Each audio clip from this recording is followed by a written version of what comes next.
Welcome back ناظرین. اج اساں اسٹوڈیو میں موجود ہے زین اختر صاحب کراچی جو سینئر صحافی دھرتی ٹی وی نیوز جو اسسٹنٹ نیوز ڈائریکٹر ہے. زین اختر صاحب, آپ کو دھرتی ٹی وی نیوز کے ایک نیوز مارننگ پروگرام میں دوبارہ آمد پر ویلکم کہتے ہیں. زین اختر صاحب, سندھ میں سیلاب کی تباہ کاریاں جاری ہیں اور وزیر اعلیٰ سندھ نے کل مختلف علاقوں کے دورے کیے ہیں, اسپیشلی شداد کوٹ جو کہ ڈوبنے کا خدشہ ہے, وہاں کا فضائی معائنہ کیا ہے. فضائی معائنے کے بعد انہوں نے جن خیالات کا اظہار کیا ہے ان سے ایسا لگتا ہے جیسے خدا نخواستہ شداد کوٹ شہر بھی ڈوب جائے گا. لاکھوں افراد کی آبادی کا شہر ہے شداد کوٹ, اس کو بچانے کے لیے کچھ بند پشتے دینے کی تجویز ہے. آپ سمجھتے ہیں کہ اتنے کم وقت میں پشتے لگانا ممکن ہے؟ ہاں, میرے خیال میں تو یہ چیزیں ممکن ہے, جب بھی تو وزیر اعلیٰ سندھ نے جو ہے اس بات کا اعلان کیا ہے. لیکن میں اس بات کے ساتھ ساتھ ایک اور بات بھی کہتا چلوں کہ جس طریقے سے یہ فضائی دورے کیے جا رہے ہیں جس میں لاکھوں روپے کا ایندھن اور چیزیں جو ہیں وہ ظاہر ہیں, وہی چیزیں اگر ان لوگوں کے کام آ جائیں, ان کے لیے آٹا دال چاول اس ٹائپ کی چیزیں آ جائیں, یا جو بیماریاں پھیل رہی ہیں اس ٹائپ کی میڈیسنیں آ جائیں, کیونکہ بہت سے ایسی جگہ پر جو ہے ریلیف کیمپ لگائیں جہاں جو ہے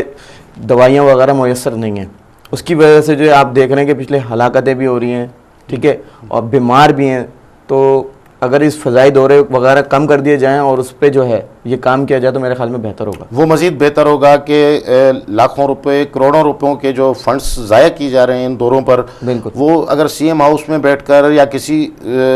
بیس کیمپ میں بیٹھ کر اس چیزوں کو مانیٹر کیا جائے تو اس سے جو ہے کافی پیسہ بچے گا جو کہ متاثرین کی فلاح و بہبود پر خرچ کیا جا سکتا ہے. یہ آپ کی بہت اچھی تجویز ہے. لیکن مسئلہ یہ ہے کہ جو پشتے دینے کی بات کی گئی ہے وہ مطلب خالی شداد کوٹ کو نہیں, شداد کوٹ, وارے, میرو خان, جتنے بھی اور بھی علاقے حساس قرار دیے گئے ہیں میرے خیال میں کہ اس سے کہ جیسے جو کام کل کیا جائے وہ بے شک آج کیا جائے, اور جتنے حساس علاقے ہیں صحیح ہے, جتنے حساس گاؤں وغیرہ جو دیہات جو بتائے گئے ہیں ان میں میرے خیال 12 کو بہت زیادہ حساس کیا گیا, اس میں حیدرآباد بھی آ رہا ہے. تو لہٰذا ان کو یہ چاہیے کہ ان علاقوں کے پہلے سے جو ہیں وہ کام شروع کر دیں, بے وقت ایسا نہ ہو کہ سیلاب اندر آ جائے. اچھا, پاکستان ریلویز نے شداد کوٹ سے ٹرینیں چلانے کا اعلان کیا تھا, آپ کے علم میں ہوگا.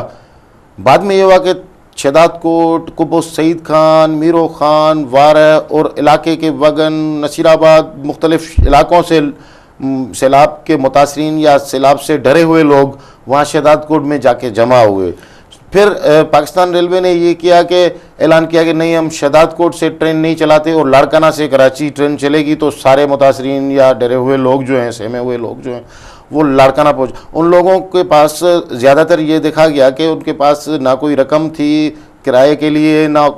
ان کے ساتھ فیملیز تھیں, معصوم بچے تھے. ان سب ہزاروں لوگوں کو تکلیف میں ڈالا گیا, اور ٹرین اگر چلی جاتی شداد کوٹ سے لوگ اٹھاتی تو ان کو بہت زیادہ آسانی ہوتی. تو یہ کیا ہے کہ ہمارے حکومتی ادارے لوگوں کی کہ مصائب کم کرنے کے بجائے بڑھاتے جا رہے ہیں. بالکل, مصائب کم کرنے کے بجائے بڑھائے جا رہے ہیں. اب تو ایسا ہو گیا جو نوجوان ہیں صرف وہ وہاں پر حفاظتی طور پہ جو ہے اپنے گاؤں دیہات میں موجود ہیں, کیونکہ وہ ان کا یہ کہنا ہے کہ چوری ڈکیتی ابھی بھی ہو رہی ہے وہاں پر, ٹھیک ہے, اس حالات کے اوپر ہو رہی ہے. تو انہوں نے بزرگوں, بچوں اور خواتین کو جو ہے وہ پہلے بھیجا ہے, اور وہ خود وہاں اس وجہ سے رکے ہوئے ہیں کہ حفاظت کی جائے, ٹھیک ہے. اور کچھ متاثرین جو اپنے متاثرینوں سے کراچی میں آ کے بہت سے ریلیف کیمپ میں ملے ہیں, تو وہ اگر آپ وہ منظر دیکھتے تو شاید آپ بھی وہاں پر کھڑو کے رو دیں,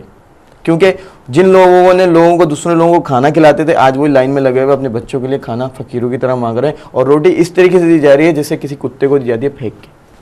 تو اسی وجہ سے کل آپ نے دیکھا کہ سکھر میں جب مسلم لیگ نون کے قائد جناب نواز شریف صاحب وہاں تشریف لائے اور ان کے ساتھ لایا ہوا امدادی سامان جب تقسیم ہو رہا تھا متاثرین میں, تو بدنظمی کا مظاہرہ ہوا. میرے خیال میں لوگ زخمی بھی ہوئے ہیں. پولیس نے, اور کچھ اخبارات کے مطابق جیسا کہ ہم نے پڑھا ہیڈ لائنز میں, مسلم لیگ نون کے کارکنان نے بھی لوگوں پر لاٹھیاں برسائیں. آپ کسی کی لیے مدد کرنے آ رہے ہیں یا آپ کسی پہ لاٹھی چارج کرنے کے لیے دوسرے جو ہے شہر سے یہاں کہ آپ لاٹھی چارج کرنے, آپ ایک جگہ تو آپ یہ دکھا رہے ہو کہ جی میں لوگوں کی ہیلپ کرنے کے لیے آیا ہوں, لاکھوں کروڑ روپے کا ایندھن خرچ کر کے. جیسے میں نے پہلے کہا کہ اگر وہی ایندھن کے پیسے, وہی چیزوں کے پیسے کے لیے آپ کوئی چیز لوگوں کو لے کے متاثرین کے لیے بھیج دیتے تو شاید وہ بہتر ہوتی, بنسبت اس کے نہیں کہ آپ وہ چیز لے کے آئے ہو اور آپ